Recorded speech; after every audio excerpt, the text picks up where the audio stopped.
in government, politics, and public policy, from Washington, D.C. to across the country. Coming up this morning, Florida politics journalist Jacob Ogles previews the special session by Florida's legislature to consider redistricting. And then Nebraska Republican Congressman Mike Flood will talk about the latest on the Iran war and other congressional news of the week.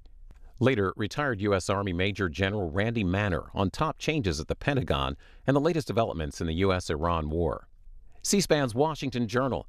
Join the conversation live at 7 Eastern this morning on C-SPAN, C-SPAN Now, our free mobile app, or online at cspan.org. On Wednesday, Federal Reserve Chair Jerome Powell gives an update on interest rates and the U.S. economy following the Fed's Open Market Committee meeting. This comes after the Justice Department dropped its criminal investigation into Chairman Powell over past congressional testimony. Watch the Fed Chair's remarks live at 2:30 p.m. Eastern on C-SPAN 3, C-SPAN Now, our free mobile app, and online at cspan.org. Remarks now by House Democratic leader Hakeem Jeffries on funding for the Department of Homeland Security after an alleged assassination attempt at the White House Correspondents Association dinner in Washington, D.C.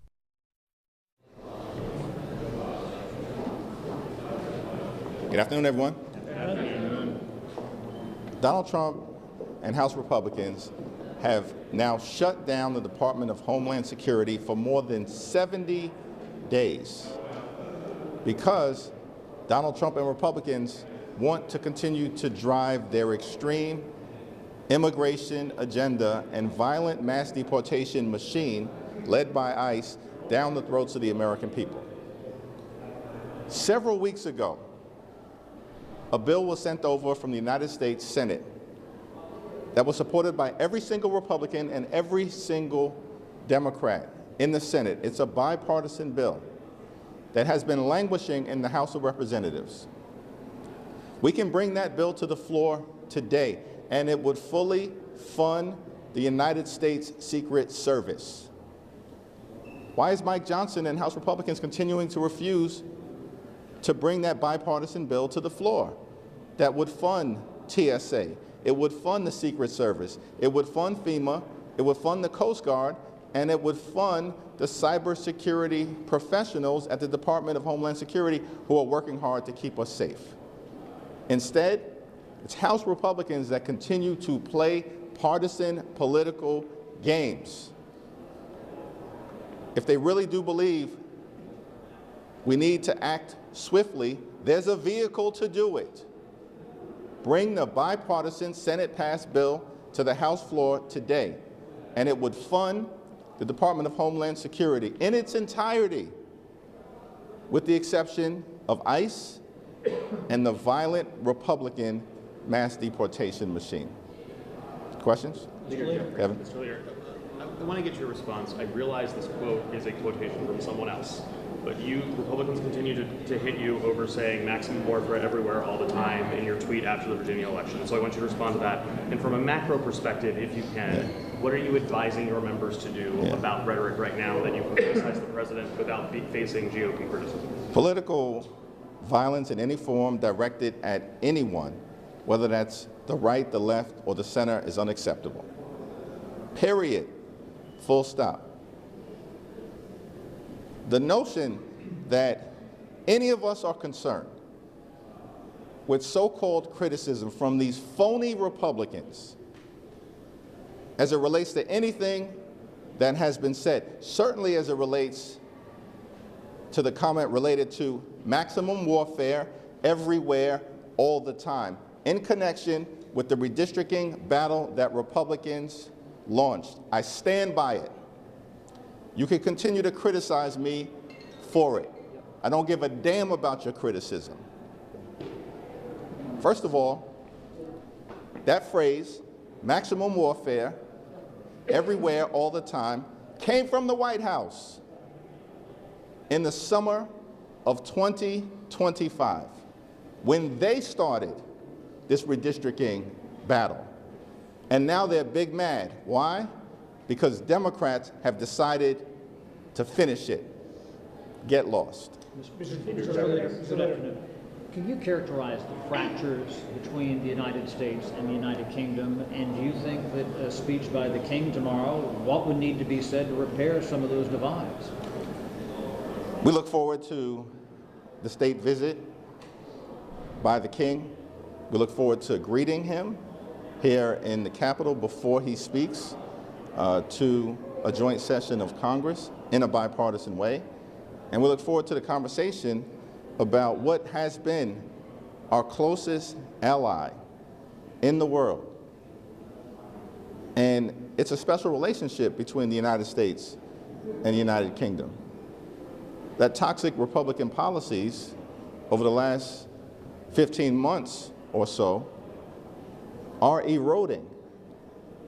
And hopefully the King's visit is going to go a long way toward repairing the damage that this administration has done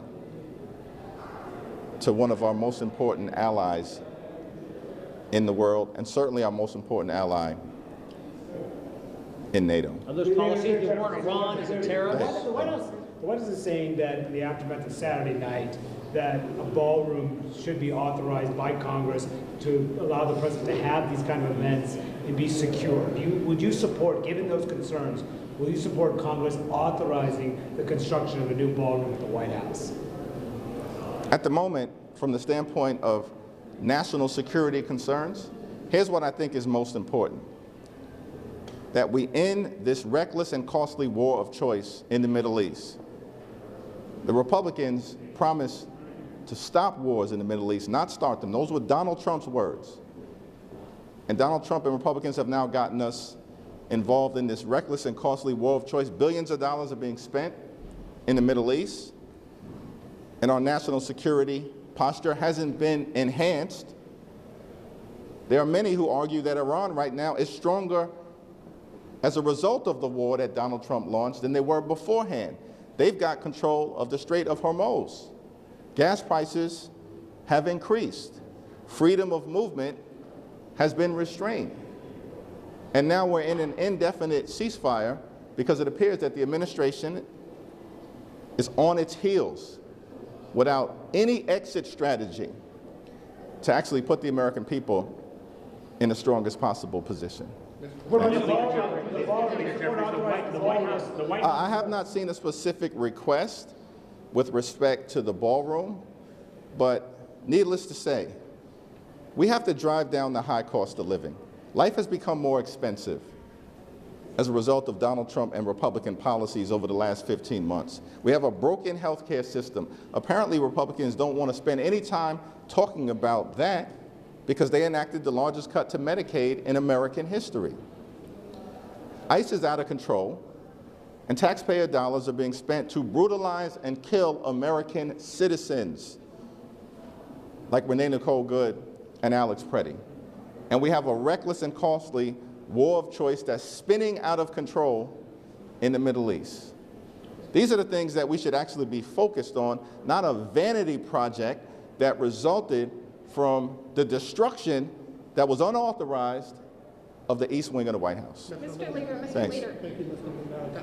I saw your statement on the new Florida map, but I'm curious, were you surprised that the map was so aggressive that DeSantis went after 4 seats instead of 2, given what you described as Democratic overperformances since Trump was elected? And can we expect you to be as active in pushing back against this particular map as you were in support of the Virginia map? The so-called map, which is a DeSantis dummy mander, actually is blatantly unconstitutional.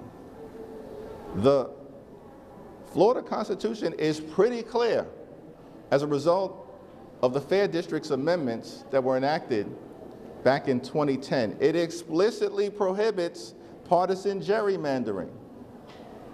And so what is the reason that in the middle of the decade, Ron DeSantis has come forward with a map that is designed by his own description to add 4 additional Republican-leaning seats? It is blatantly unconstitutional. If Ron DeSantis wants a different map, he should do what Democrats did in California and Virginia. Take it to the voters, Ron. The problem is he's afraid of that. And so he's going to try to bully the legislature to enact a map that clearly violates the Florida state constitution.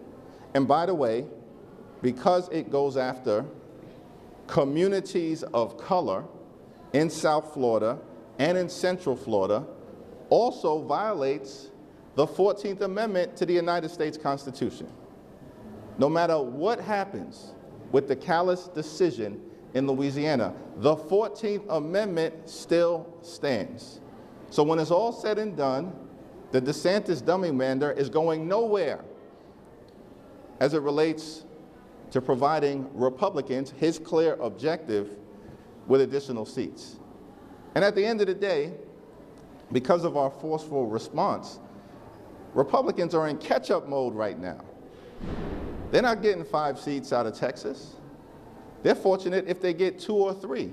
They are deep in the hole. And Florida is not going to make a meaningful difference as it relates to their efforts to rig the midterm elections. That effort has failed. It's over.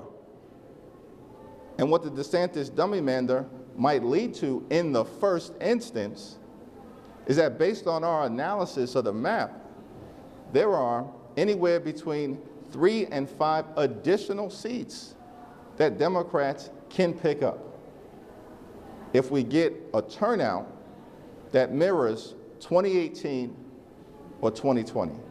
And that's exactly what we expect will happen. Mr. Leader, I know you said you stand by your comments. At the same time, you have been the subject of threats as well. So with respect to this comment about maximum warfare, even if it's about redistricting, why not tone down the language here in this moment?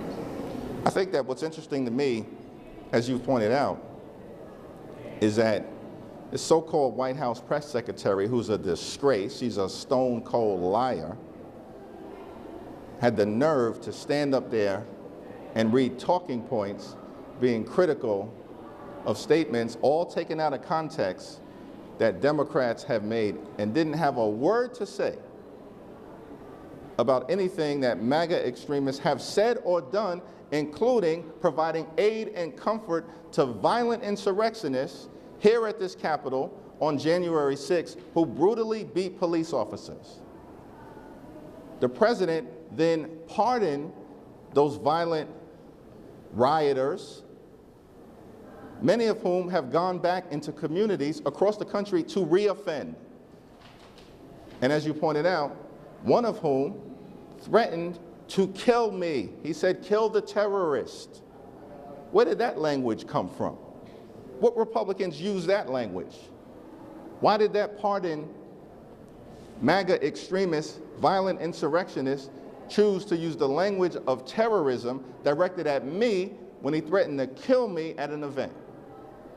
And so how can we take them seriously when they raise these partisan attacks and completely ignore the fact that a lot of folks, including Governor Shapiro, his home was attacked by an arsonist when he and his kids and wife were there. And this so-called White House press secretary wants to lecture America and lecture us about civility. Get lost, clean up your own house before you have anything to say to us about the language that we use.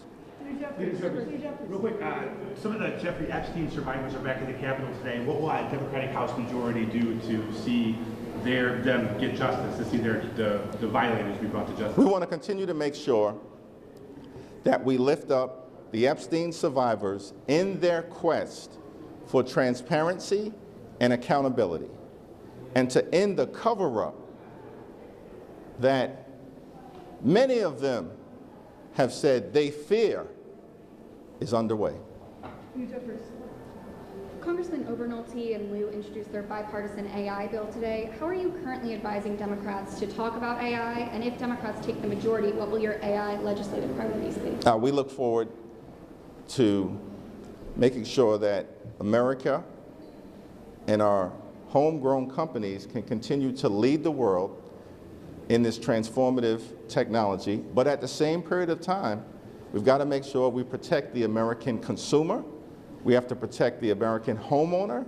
We have to protect the American ratepayer from some of the downsides of the explosion of what has been taking place across the country, particularly in connection with data centers. We've maintained from the very beginning, as House Democrats, that we want to support innovation, excellence, while at the same time making sure there are guardrails to protect the American people. Thanks.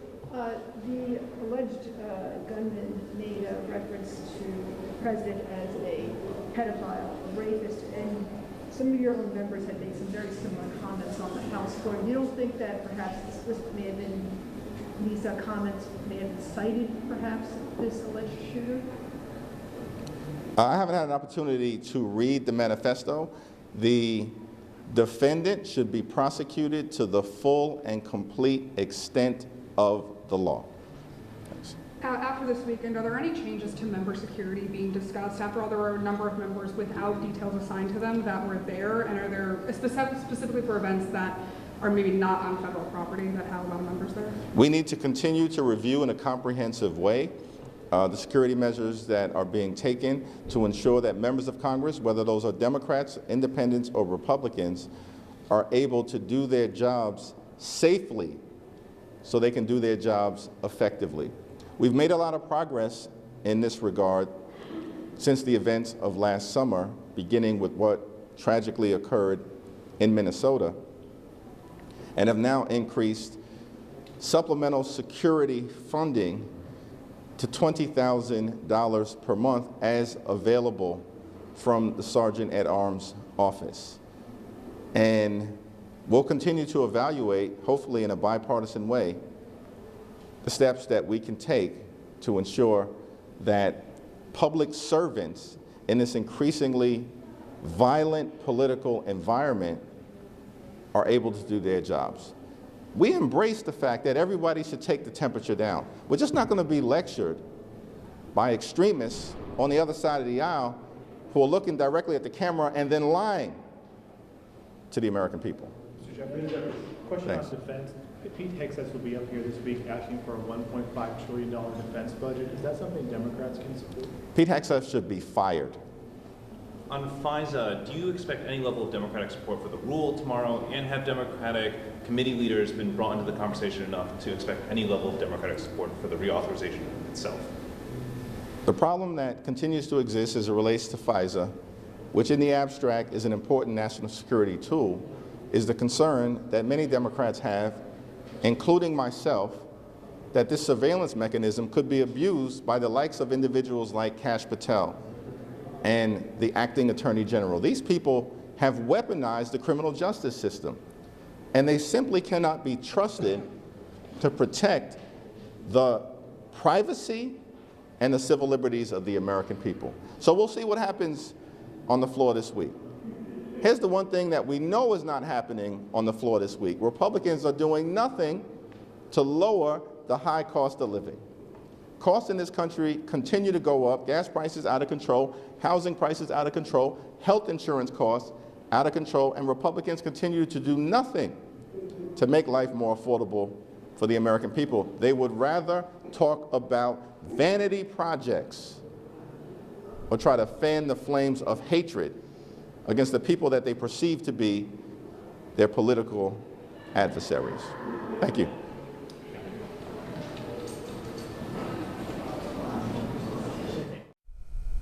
King Charles and Queen Camilla have arrived in Washington, D.C. for a state visit, which also coincides with the 250th year of the United States, declaring independence from British rule. This morning, they'll be officially greeted by President Trump and the First Lady at the White House just after 10:30 a.m. Eastern. Then later in the afternoon, King Charles will address a joint meeting of Congress as part of his first official state visit to the U.S. since his ascension to the British throne. And at 7 Eastern, the White House will host a state dinner for Charles and Camilla with U.S. and U.K. government officials and other dignitaries. Follow live coverage on C-SPAN. C-SPAN Now, our free mobile app, and online at cspan.org. In a divided media world, One place brings Americans together. According to a new Magid research report, nearly 90 million Americans turn to C-SPAN, and they're almost perfectly balanced. 28% conservative, 27% liberal or progressive, 41% moderate. Republicans watching Democrats, Democrats watching Republicans, moderates watching all sides. Because C-SPAN viewers want the facts, straight from the source. No commentary, no agenda, just democracy, unfiltered, every day on the C-SPAN networks. The Virginia Supreme Court heard argument on a challenge to a redistricting referendum. In response to Texas changing its congressional map in favor of Republicans, Virginia voters recently approved a measure that could benefit Democrats. The Commonwealth's highest court is looking at whether the proper procedures were followed in getting the constitutional amendment to voters. Good morning and welcome to the special session of the Virginia Supreme Court. I am Chief Justice Cleo Powell. All of the justices of the court are sitting. Please call the case. Don Scott, in his official capacity as Speaker